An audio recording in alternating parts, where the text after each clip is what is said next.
start to, or if you have, already fighting, you can bring your hands up and hit the guy, do whatever you want, but you don't want to mess around very long, because they're always going to pull you and punch you or go behind or tackle, grab, somebody's going to go on, no one just stands there. Yeah. Always move away from line, and try to get outside the line, that's the move again, try to go behind, right? Good job, guys, a lot of stuff. So tomorrow, shorter, 4 hours, it's enough to learn all the ground if you want, more than enough. We'll probably review some at the end of this as well.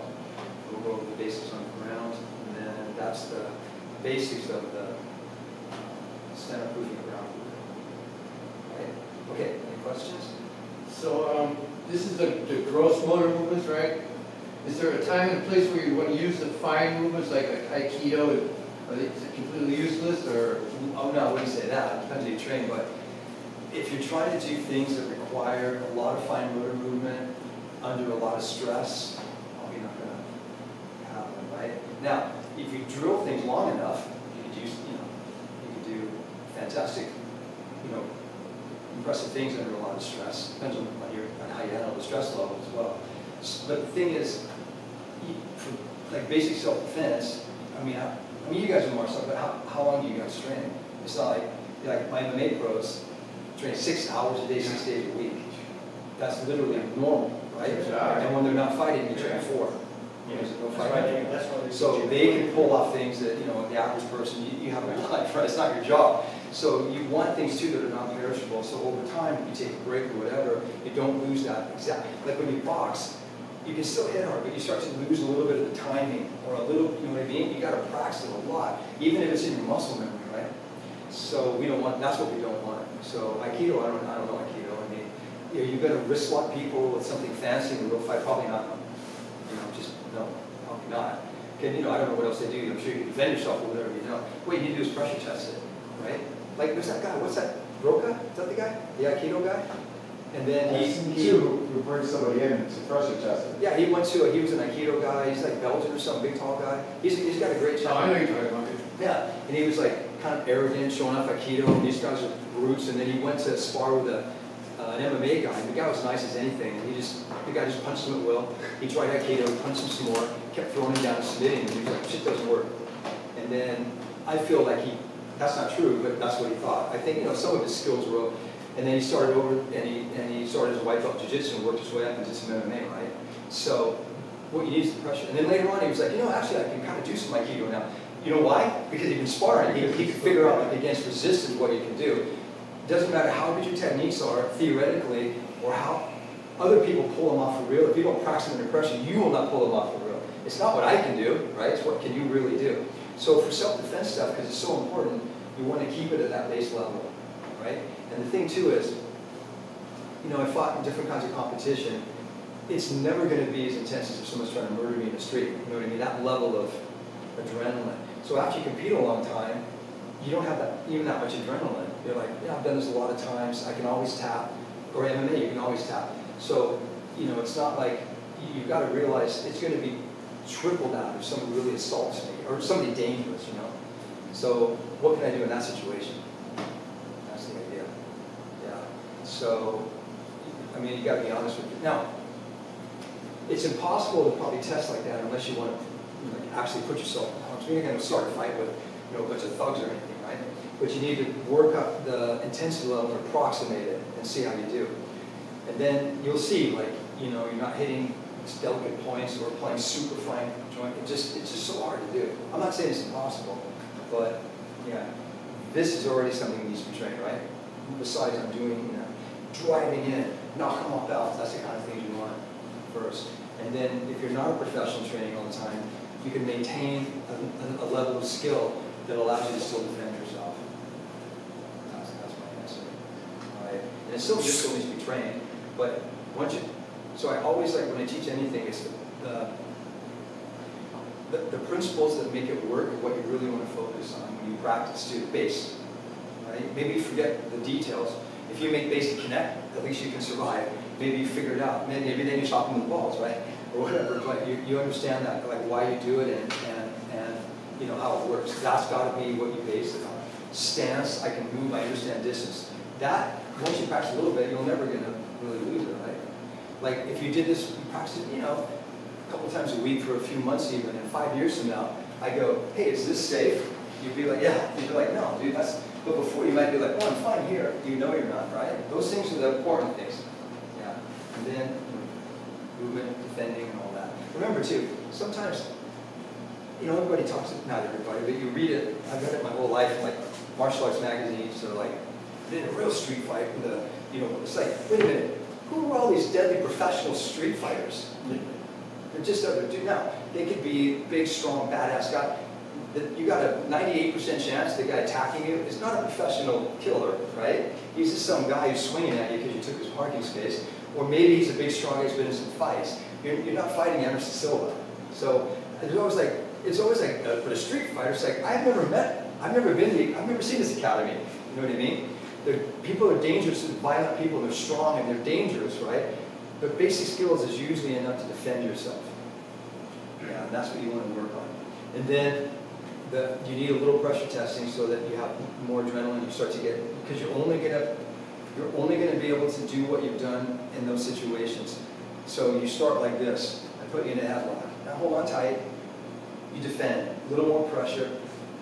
If you've only done it completely cooperatively, you get in a street fight, and some guy, big guy, just squeezes you, your brain will not connect it to this. It'll be like, oh my God, I've never done this before.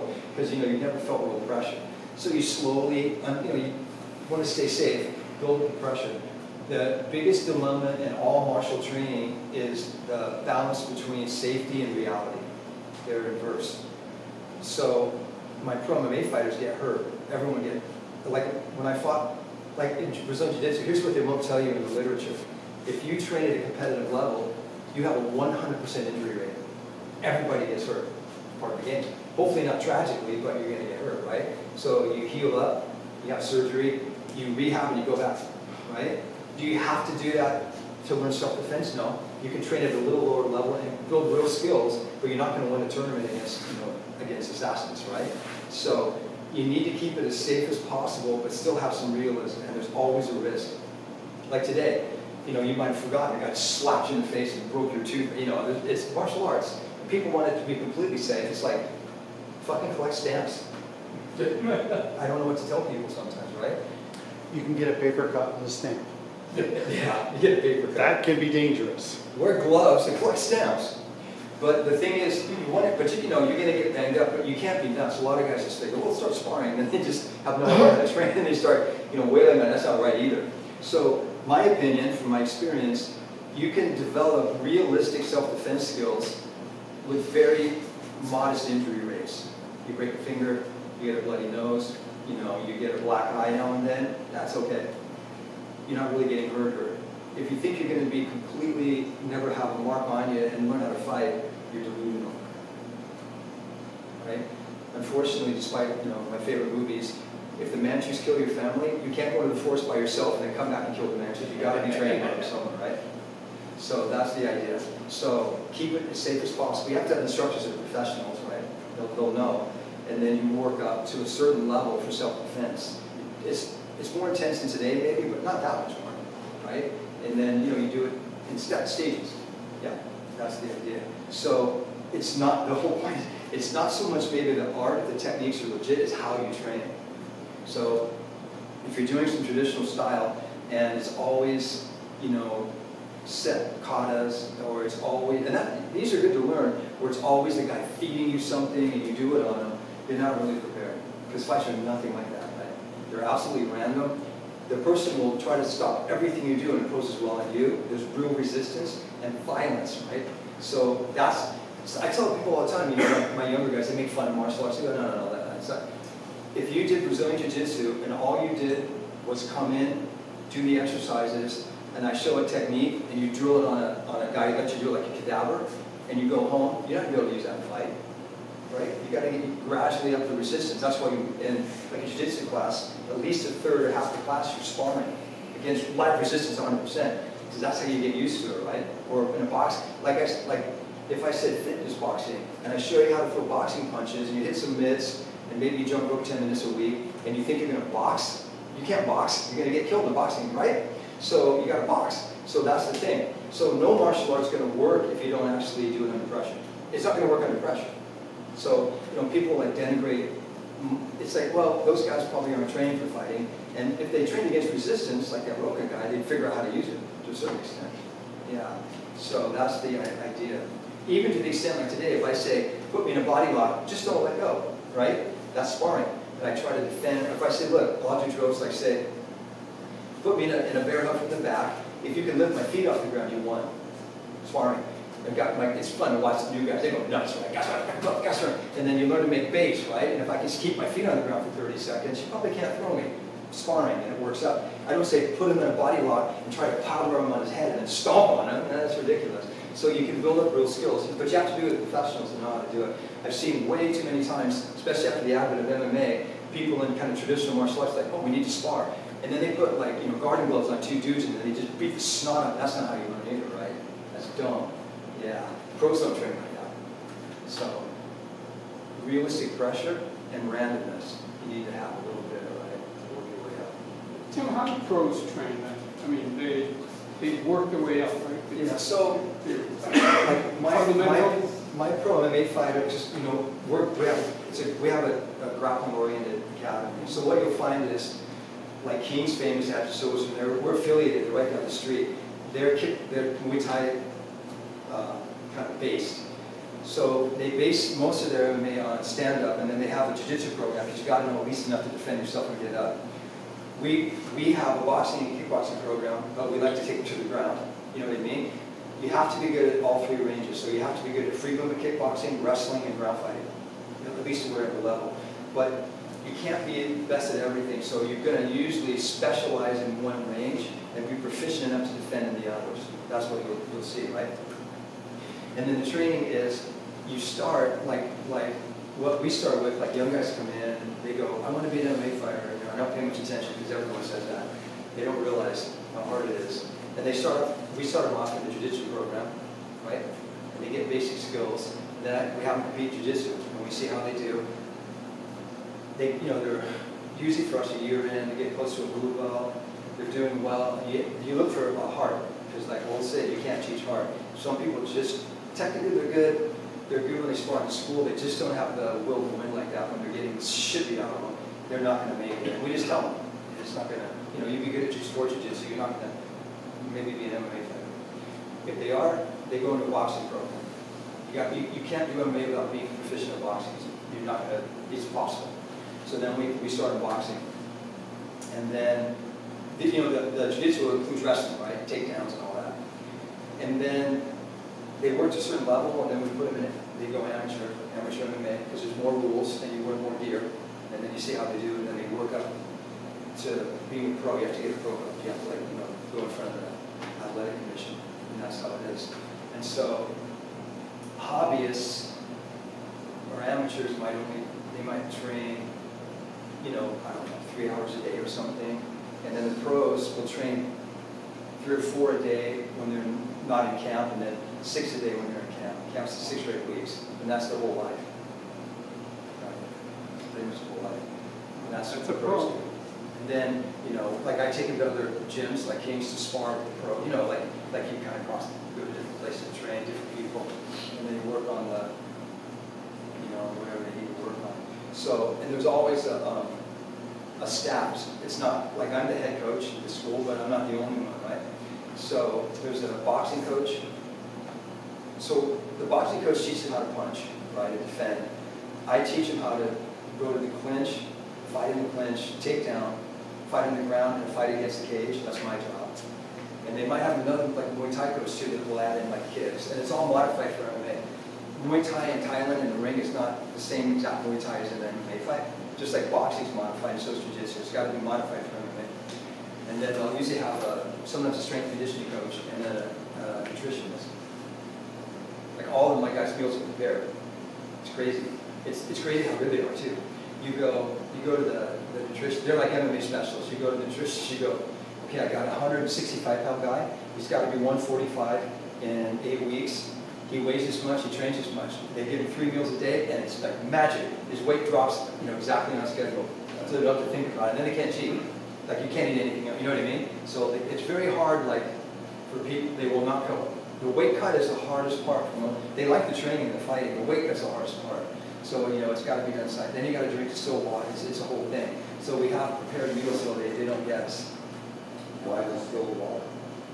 So you normally, like, a smaller guy, say a 45er, will usually be 65-ish, 60, 65, they'll walk at. And that'll be 10% body fat or 12, so they're pretty lean. So you'll lose on the diet in the first, say you have 8 weeks, in the first month, 5 weeks, they'll lose all their body fat. Like they're super lean, right? And they might drop 10 pounds. And then you don't have much body fat left, so you have to dehydrate for the weigh-in. So you start, they have a schedule, you'll drink, because distilled water will leach every single gram of salt and minerals out of your body. And you just piss it all out, or you lose all your water. So you start off with a half gallon, you go to a gallon to 2 gallons. So say they're gonna weigh in on Friday, and we like them to only be 8 pounds out on Monday, above. So they gotta lose the last 8 pounds between Monday and Friday. Maybe a little less, so they start drinking the water, and they'll be weighed on Friday, and then they'll weigh in, and it's illegal, but everybody gets IVs. You're not supposed to, but then they go right out and you have IVs, right? So have you ever noticed sometimes you watch pro MMA, and they'll be like, so-and-so's 5'10", you know, 145, and you're like, wait a minute, I'm 5'10", 145, they're jacked, they're not 145, they were 145 yesterday, they're 165 today. They'll go up 15 to 20 pounds, big guys will go up 30, some of them. So their hydration comes back in plus, right? Yeah, that's how they do it, and that's how you have to if you're a pro. So, and that's the distilled water. It's the hardest part of my fighter's entire regimen is the weight cut. People don't realize. Never been that hungry. Then you got to train, right? So there you go. So that's kind of the idea. So training at whatever level, that's how a pro trains. If, you know, hobbyists train, obviously a lot less. They have families and jobs, you know, you're going to train. But if you train even once or twice a week consistently, you'll still get good at it over, not pro level, but you'll learn, right? You'll be a good grappler. It just takes longer. Yeah. So these skills, you got to drill sometimes. As long as you stay good in shape to do them, they're pretty in there. In your like muscle memory. That's what you're doing. But you got to, you know, train enough at least and correctly. That's the idea. All right. Any other questions, guys? Nope. Good job, guys. Thanks. So we'll see you tomorrow.